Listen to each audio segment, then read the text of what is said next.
John Law. John Law, a Scottish gambler economist, became de facto finance minister of France and built the system from 1716 to 1720. A private banque generale issuing paper money fused with a monopoly trading venture, the Mississippi Company of the West, which later became the Compagnie des Andes. His aim was to fix France's huge royal debt by converting it into company shares, while expanding banknote issue to fuel demand for those shares. The plan was clever but risky. In 1718, the bank became the state-backed Banque Royale. Its notes were effectively guaranteed by the Crown.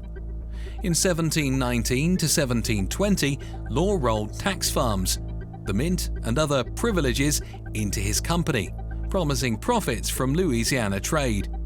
Speculation exploded. The company's stock, widely cited as rising from roughly 500 to around 10,000 livres at the peak, turned Paris into a market frenzy. Law then tried to manage the boom with edicts limiting coin, altering convertibility and merging bank and company, moves that destroy confidence. In 1720, the bubble burst, paper money collapsed, riots followed, and Law fled. He died in Venice in 1729, impoverished. Law used state privilege, note issuance, and monopoly hype to levitate asset prices while masking public debt, an elegant design that depended entirely on confidence. Contemporary pamphlets first hailed him as a magicien des finances, then denounced him as a charlatan when the market imploded. His legacy is the template: credit-fueled equity mania, policy backstops, and a sudden crash that rewrote rules on banks, paper money, and market regulation. Gregor MacGregor. Gregor MacGregor, a Scottish adventurer and ex-army officer, executed one of the boldest confidence tricks of the 19th century.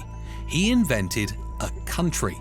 Styling himself as the Cacique of Poye, he claimed an 8 million acre grant on the Mosquito Coast, modern Honduras, Nicaragua, and in 1822-23 raised money in London and Scotland by issuing Poye's government bonds and selling land certificates to would-be settlers.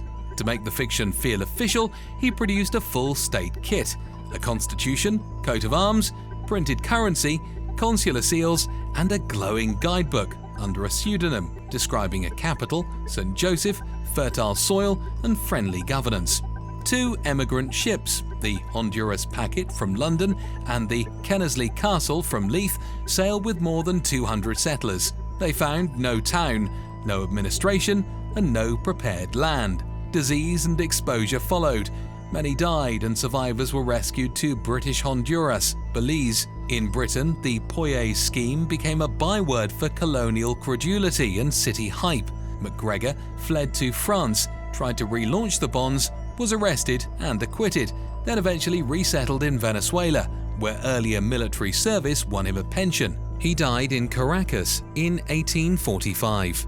MacGregor's ingenuity lay in state-level fakery. He fused the trappings of sovereignty with London's capital markets to turn a non-existent polity into securities and ticketed passage. Few scams have matched its scale, paperwork polish, and human cost. Robert Maxwell. Robert Maxwell was a newspaper tycoon whose empire masked one of Britain's biggest corporate deceptions. As owner of Mirror Group and Maxwell Communication Corporation, he used a dense web of holding companies, intercompany loans, and secret pledges of shares to prop up borrowing and his own reputation. The core fraud was raiding Mirror Group pension funds, siphoning hundreds of millions of pounds, commonly estimated at around £444 million, and using the money to support his collapsing businesses and finance personal debt while presenting healthy accounts to banks and markets. The scheme unraveled after Maxwell's death at sea on the 5th of November 1991 from his yacht Lady Ghislaine. Administrators then found a multi-billion-pound debt hole across the group and a devastated pension pot. The fallout triggered criminal investigations, civil actions, and a complex rescue for tens of thousands of pensioners funded by asset recoveries, insurer settlements, and lender contributions. In a landmark official verdict, DTI inspectors later concluded Maxwell was not fit to be a company director. In life, he had been feted and feared, nicknamed the bouncing check in the press while projecting the image of a bold deal-maker. Maxwell leveraged control of a blue-chip media brand, auditor comfort and opaque corporate structures to convert workers' retirement savings into private liquidity, hiding the theft in plain sight until the empire collapsed. His case reshaped UK governance, pensions oversight and auditor scrutiny. Nick Leeson. Nick Leeson was the rogue trader whose concealment tactics collapsed Barings Bank, founded in 1762, in 1995.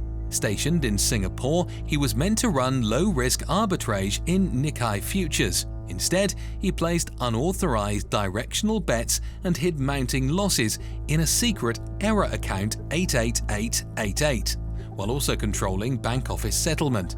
An internal controls failure he exploited. As losses grew, Leeson forged records, mismarked positions and shifted funds between Barings entities to maintain the illusion of profit. After the Kobe earthquake, January 1995, his exposures ballooned. The whole reached £827 million, exceeding Barings' capital, and the bank collapsed within days, later sold to ING for £1. Leeson fled Singapore, was arrested in Frankfurt and extradited. He received 6.5 years imprisonment in Singapore for fraud and related offences, serving about 4 years before release on health grounds. In Britain, the scandal became shorthand for failed risk management. Regulators tightened derivatives oversight, segregation of duties, and operational risk controls across the city. Leeson manipulated reporting lines and exploited weak governance to convert fictitious profits into real capital flows, deceiving senior management, auditors, and regulators long enough to destroy a blue-chip bank. Even colleagues who once hailed him as a star later described feeling duped by the scale of his deception. Robert Hendy-Freegard. Posing for years as an MI5 officer, Hendy-Freegard coerced students and professionals into going underground, cutting off families, obeying loyalty tests, and handing over cash. Psychological control that let him live off victims while working as a barman and car salesman. In 2005, after an 8-month trial at Blackfriars Crown Court, he was convicted of 2 counts of kidnapping by fraud, 10 of theft, and 8 of deception, and given a life sentence. He told victims that lies have to be big to be convincing. In 2007, the Court of Appeal ruled that inducing movement by deceit is not kidnapping in law, quashing those counts and reducing his sentence to 9 years. He was released in 2009 but remained convicted of theft and deception.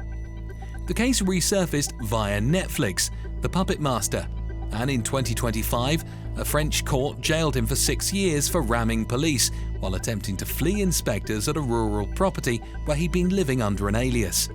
Hendy-Freegard weaponized state security mythology, tradecraft theatre, and coercive isolation to extract money for a decade, evading detection behind a plausible spy persona, an audacious social engineering fraud that courts, journalists, and victims still cite as a benchmark for manipulative deception.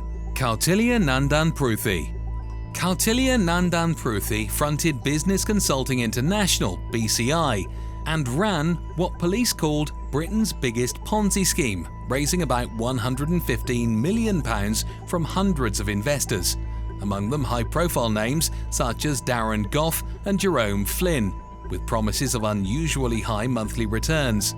He marketed short-term lending to distressed businesses, while paying old investors with new money and funding a lavish lifestyle. In March 2012, he was jailed for 14 years and 6 months, the court describing him as a professional fraudster. BCI's pitch offered 4 to 20% a month on deposits and operated through associated outfits run by partners John Anderson and Kenneth Peacock. After a 2008 City of London Police FSA action, the High Court ruled the trio had unlawfully accepted deposits and ordered £115 million to be repaid. Pruthi later pleaded guilty to specimen fraud counts. Anderson and Peacock were convicted of unauthorized regulated activity. The FCA has since managed limited recoveries for victims from the collapsed schemes, underscoring the wide footprint of the fraud. Media routinely labelled Pruthi Britain's Bernie Madoff.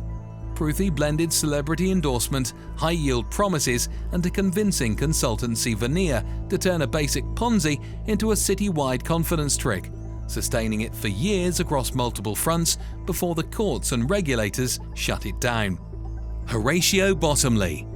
Horatio Bottomley was a financier, newspaper owner, and twice an MP for Hackney South, who turned celebrity and patriotism into a money-making machine.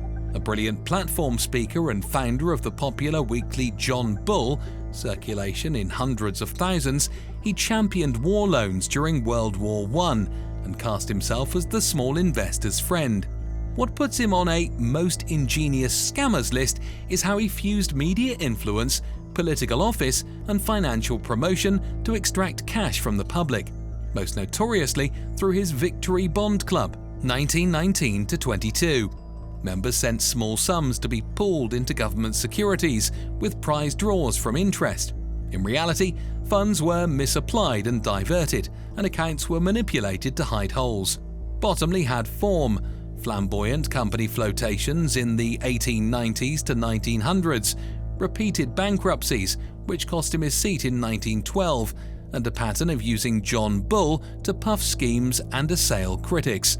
The facade collapsed in 1922. He was convicted of fraud, expelled from the Commons, and sentenced to 7 years penal servitude. The Victory Bond Club was exposed as a vehicle for wholesale embezzlement. Public sentiment flipped from patriotic tribune to byword for swindle, as newspapers that once courted him denounced his confidence trick on the nation. He died in 1933 in reduced circumstances. Bottomley's genius was tactical: own the megaphone, build trust, monetize the crowd, and use patriotic language to lower scrutiny, an enduring template for mass-market financial fraud. Shimon Hayut, the Tinder swindler. Shimon Hayut, an Israeli national who styled himself Simon Lviv, posed online as the son of a diamond tycoon and targeted women across Europe, including a London-based victim, using a polished romance investment ruse. His method was classic social engineering: rapid love bombing, private jets and five-star hotels to establish credibility, then urgent messages about security threats that required cash, credit cards, and loans in the victim's name. Funds from one victim were used to finance the next approach, creating a rolling cross-border Ponzi-like cycle that extracted hundreds of thousands per victim, and, by media estimates, millions overall. Dating platforms later said his profiles were banned. Hayut had prior convictions, in Finland 2015 for defrauding women, and in Israel 2019 for fraud and document forgery.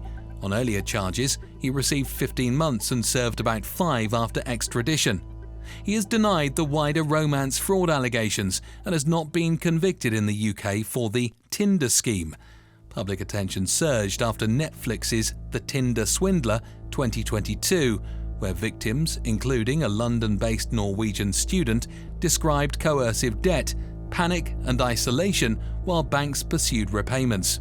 As of 2025, Hayut was arrested in Georgia in September 2025 on new fraud charges, allegedly stealing around $50,000 from a woman. Hayut built a luxury persona, stole a credible identity, and exploited cross-jurisdictional gaps to keep moving, turning messaging apps and dating platforms into his distribution network. The case is now a standard UK cautionary tale on romance fraud, emphasizing slow verification, independent financial checks, and zero tolerance for urgent money requests, no matter how convincing the story. Farah Damji. Farah Damji built a long-running fraud career by shifting identities, manipulating process, and exploiting trust across several jurisdictions. In London, she pleaded guilty in 2005 to £50,000 card and deception offences and perverting the course of justice. She had even posed as a CPS official to derail a trial, receiving 3.5 years. She then absconded from Downview Open Prison in 2006 before being recaptured. Released, she reoffended in 2010. She was jailed for 15 months for benefit and tenancy frauds, totalling around £24,000. The sentencing judge called it a scheme dripping with dishonesty. In 2016, she received 5 years imprisonment for stalking harassment with a restraining order.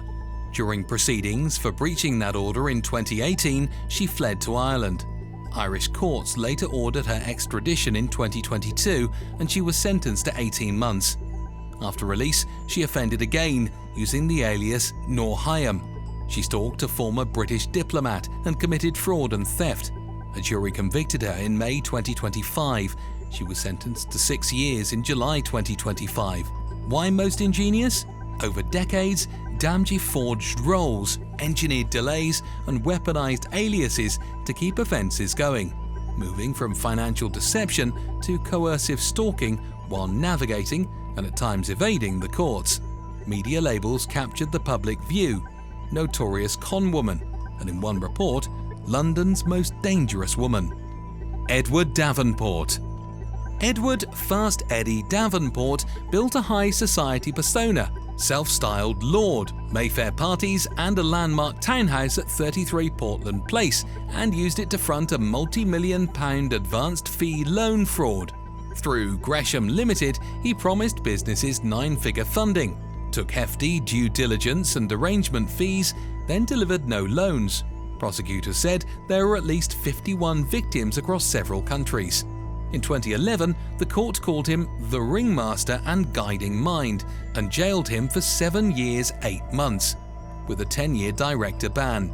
His credibility playbook was layered: old-sounding companies, aliases, glossy offices, and the cachet of Portland Place, later famous as a film location.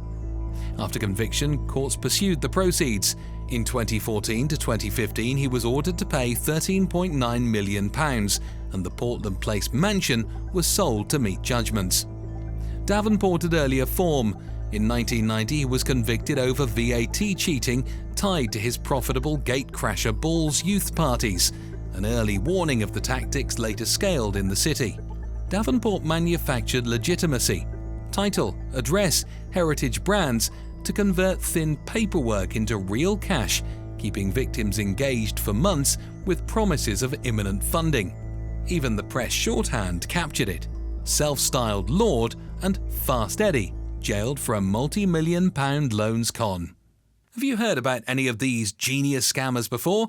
Let us know in the comments. We will see you here next time on The British Explainer.